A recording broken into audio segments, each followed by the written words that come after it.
All right, so I have not yet done a big board on that I've posted yet on this channel. Maybe at some point I will, but I thought this could be a fun way to give you my big board, doing it in a best player available mock draft style of video. So the way I'm doing this is I have my own big board. I'm going to look at my own top 31 players and simply select each player on my big board as it comes up and see if these teams got those players, how would it work? What if every team draft the best player available, basically using my big board. So yeah, let's get into it. Starting off at number one overall.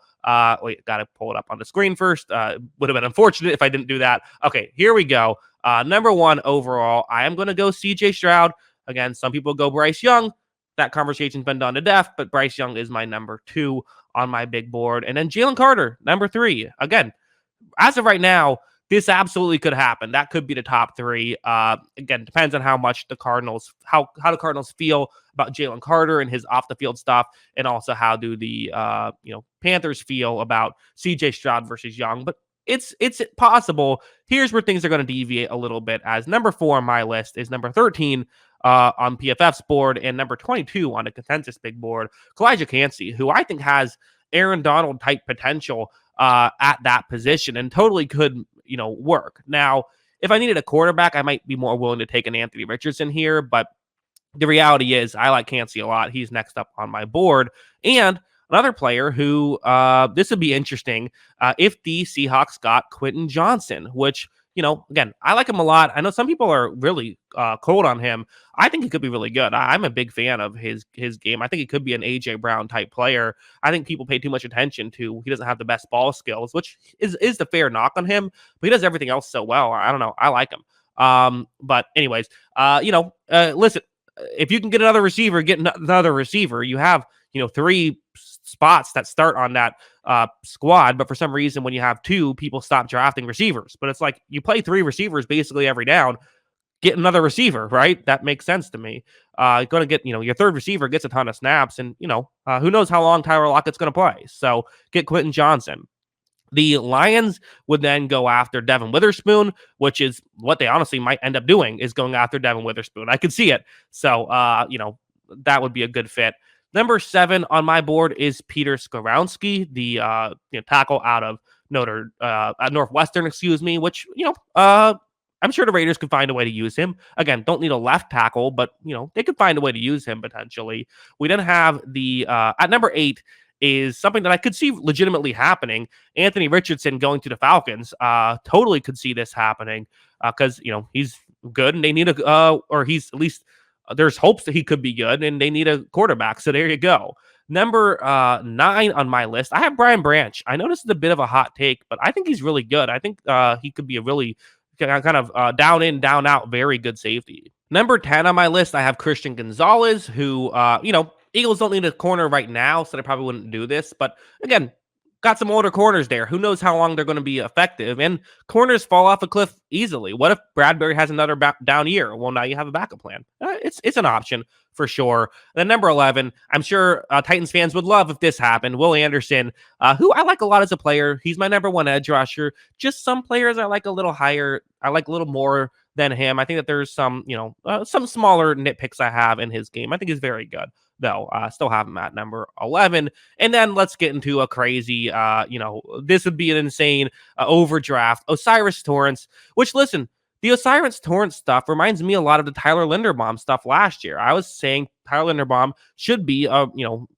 drafted in the first half of the first round. He didn't simply because he played center, but then has turned into one of the better centers in football. I think O'Cyrus Torrence, who doesn't play center, he plays guard, but he's kind of a very similar situation. Could the Texans use him? Honestly, yeah, they could. Do they know that? I don't know, but they could definitely use him. So getting him on that roster, I think, would be a fine fit for them.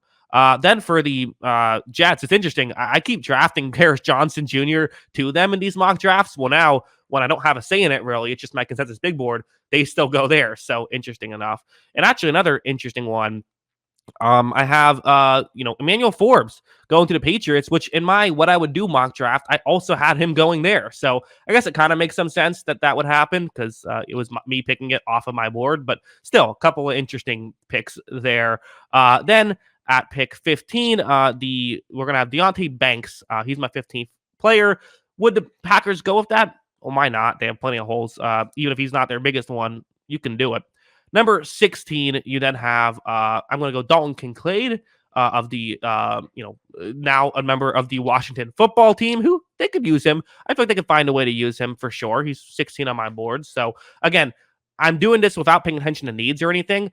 A lot of these kind of make some sense. Not all of them do, but most of them do end up working out. That's kind of the thing about drafting for need is it's not as crazy as you might think. It really isn't, even though teams rarely do it. At number 17, I'm going to go Nolan Smith. Nolan Smith to the Steelers, another guy who it's like, okay, they do not need an edge rusher. Let's see, I'm trying to find Nolan Smith on the board.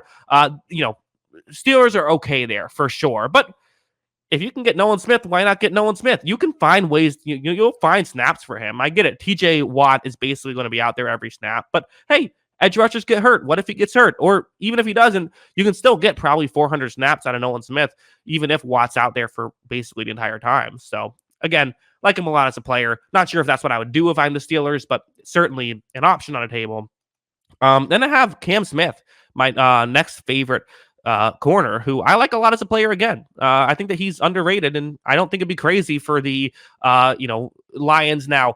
Getting two corners here might be a bit much for them, but hey, I think it's a good corner draft, so why not go after some corners? We then have number 19 on the board.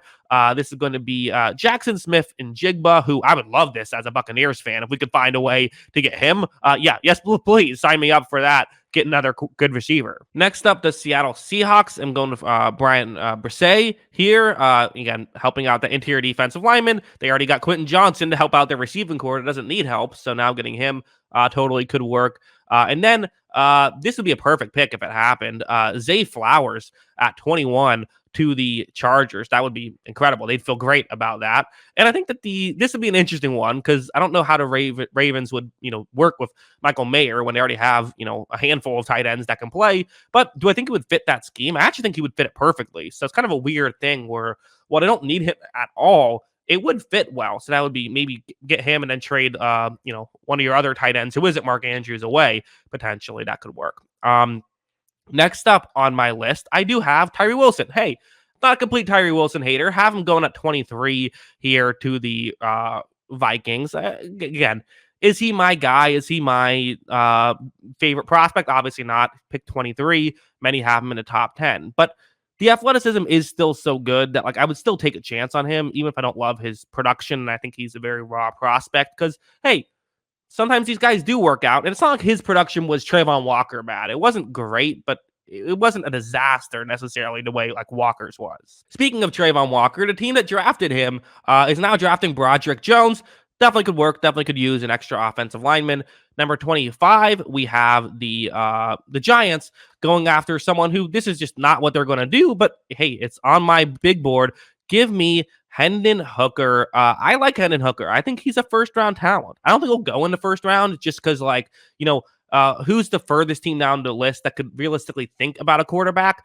I guess the Vikings could, but maybe not even them. And if not them, then maybe you're talking 1920, which I don't think he's that good of a prospect. So, I have him at 25. So maybe you could think about it then, but I think the way he gets picked in the first round probably would be a team trading up to the end of the first round, which could happen.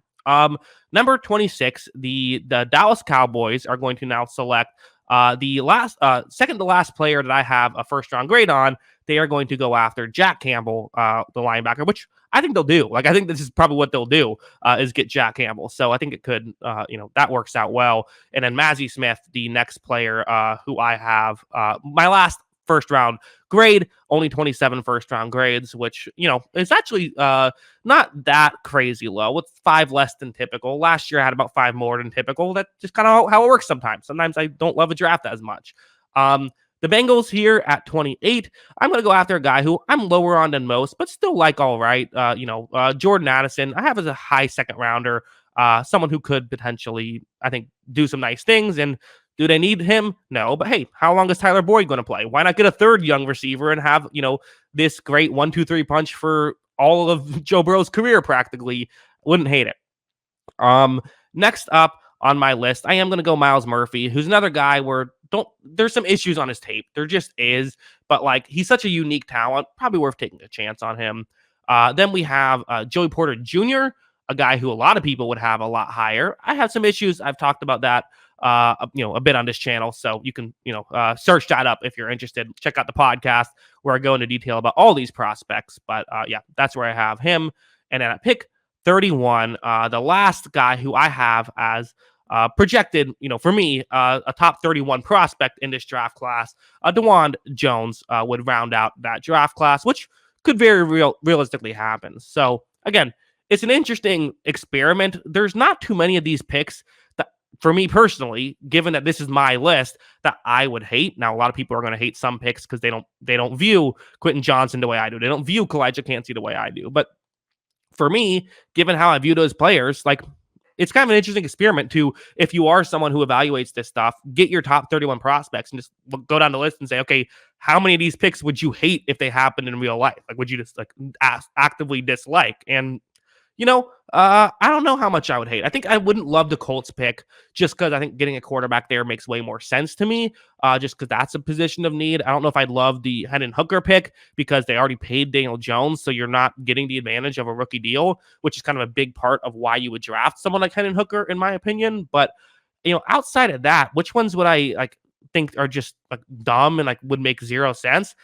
I don't know if there's any of them, to be honest. I think that they would all I would get it. So that's kind of just what makes this exercise interesting. But yeah, that's what I think. What do you guys think? Let me know in the comments below. Always love hearing from you. And of course, as always, thanks for watching.